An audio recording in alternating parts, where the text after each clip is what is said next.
Kita akan langsung berbincang bersama analis yang tentu saja sudah bergabung pada kesempatan kali ini, pemirsa dari MNC Sekuritas. Halo Mas, selamat pagi. Halo, selamat pagi Mas Wiki. Mas Juniko, terima kasih sudah bergabung bersama kami di Market Buzz kali ini. Kalau kita lihat sedikit mengenai penutupan dari bursa Amerika begitu, yang kemudian mencapai rekor terbaru, apa saja sentimennya dan sejauh mana ini kemudian memberikan implikasi terhadap pergerakan IHSG di pergerakan hari ini? Oke, baiknya kalau memang kita cermati bursa AS pada penutupan akhir pekan lalu ini berhasil menguat ya. Dan juga kalau kita lihat penguatan ini juga terjadi pada sebelumnya juga. Nah, apa yang mendasari ataupun mendrive dari pergerakan dari bursa Amerika itu sendiri?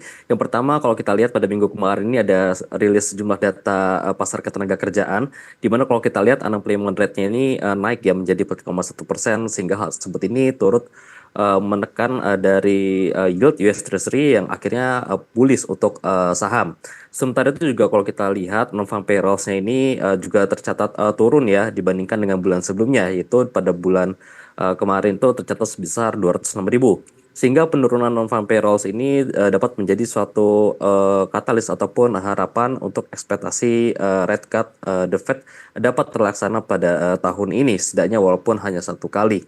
Dan kalau kita lihat juga di mana sebenarnya saham-saham US ini yang terus mencetak level all-time high-nya ini lebih cenderung didorong oleh dari saham-saham Magnificent Seven ya, atau 7 saham teknologi, di mana kalau kita lihat ada Nvidia salah satunya, di mana Nvidia ini diproyeksikan untuk net profitnya ini dapat tumbuh sekitar 5,8 kali hingga tahun 2028 ke depan. Sementara itu kalau kita lihat kenaikan dari saham Nvidia ini baru tercapai 4 kali. Dan seiring dengan kenaikan Nvidia yang sebagai market cap terbesar saat ini, tentunya bobotnya terhadap indeks itu sangat besar sekali ya, 30%-an something. Sehingga tentunya kenaikan dari Nvidia ini akan turut mendorong juga saham-saham yang ada di US, begitu Mas. Baik, artinya ini memang secara logik begitu akan memberikan dampak cukup signifikan mengenai pergerakan dari bursa-bursa utama di Amerika Serikat karena secara data juga dinilai favorable oleh investor begitu ya. Sejauh mana ini menjadi sebuah hal yang juga nampaknya mungkin cukup menjadi bekal optimisme lah di pergerakan IHSG di hari ini, Mas Raka. Oke, baik. Ya, oke, kalau kita lihat ISG pada beberapa pekan lalu ini telah terapresiasi ya, dan cukup signifikan. Kalau kami dari MS Sekuritas lebih melihatnya agar terjadi penurunan ataupun koreksi sehat yang nampaknya harus dilakukan oleh ISG ya, agar dia dapat bisa mempertahankan trajektori dari bullish trendnya ya, begitu Mas. Baik, artinya secara target hari ini menurut Anda IHSG berada di level berapa? Oke, kalau dari MSC Sekuritas kami memandangnya di mana kenaikan ISG ini nampaknya akan sudah cenderung terbatas ya. Untuk setidaknya sekali lagi menguji area resisten di level 7.265 hingga level 7.282 untuk membentuk wave 5 dalam kotak dari wave 1 dan wave 3 dalam kurungnya. Sehingga nantinya waspadai adanya potensi pembalikan arah untuk membentuk wave 2. Dan untuk level support yang kami tetapkan untuk USG ada di level 7.059 hingga level 7.144.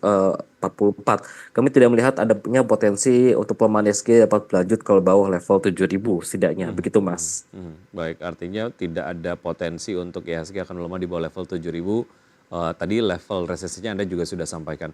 Baik, sebelum kita menuju ke main hall Bursa Efek Indonesia, kita saksikan terlebih dahulu. Ini kita memiliki data terkait dengan 3 emiten yang akan melakukan IPO sekaligus hari ini di Bursa Efek Indonesia. Pemirsa, seperti Anda dapat saksikan di layar televisi untuk emiten-emiten yang akan IPO pagi hari ini. Ya, diantaranya adalah Bless, yang secara sektor ini adalah di sektor industri ringan dan semen mortar. Raihan dana ditargetkan 240,43 miliar rupiah. Kemudian juga ada IC ya, industri makanan dan masakan olahan, yang ditargetkan adalah 72,5 miliar rupiah. Kemudian juga ada golf, bergerak di sektor jasa konsultasi manajemen dan pengelolaan lapangan golf. Dana yang ditargetkan adalah sebanyak 390 miliar rupiah. Kalau kita coba analisis satu persatu dari prospektusnya, Mas Raka, menurut Anda seberapa menarik tiga saham ini? Oke, baik. Kalau menurut saya, 3 saham yang akan listed hari ini, semuanya sama-sama menarik karena memiliki keunggulannya masing-masing ya. Di mana kalau kita bahas dari, Gulf dulu, di mana kalau kita lihat sekarang ini, para millennials dan juga, Gen Z, ini, cenderung untuk, lebih, mengarah kepada hal-hal yang, sporty. Sehingga hal Mhm, tersebut ini nampaknya untuk Gulf ini mencoba untuk, menangkap, potensial ataupun captive market ke depannya, seiring dengan, demand yang terus meningkat dari untuk, masyarakat dalam berolahraga. baik. Sementara itu kalau kita lihat untuk, Blast ini kita lihat memang dia memiliki matriks keuangan yang cukup, solid dengan, return on equity-nya ini bisa saja mencapai, 30% di tahun, lalu. Dan juga kalau kita lihat untuk dari ICE itu sendiri, di mana kalau kita lihat memang, untuk, trajectory growth ini memang agak cenderung, negatif ya. Namun kalau kita Mhm. cermati hal ini seiring dengan ekspansi besar-besaran yang dilakukan perseroan pada sebelum Covid dan, akhirnya perseroan ini nampaknya mencoba untuk, recovery ya pada, saat ini dengan di mana kalau kita lihat dana IPO, digunakan seluruhnya untuk working capital. Dan Baik. kalaupun nanti working capital ini berhasil terpenuhi oleh IPO, selanjutnya akan menurunkan debt profile dari perseroan sehingga dapat meningkatkan profitabilitas ke depannya, begitu Baik, Mas. selain saham-saham yang akan IPO hari ini, kita juga akan membahas saham-saham yang direkomendasikan oleh Anda, tapi nanti Mas Raka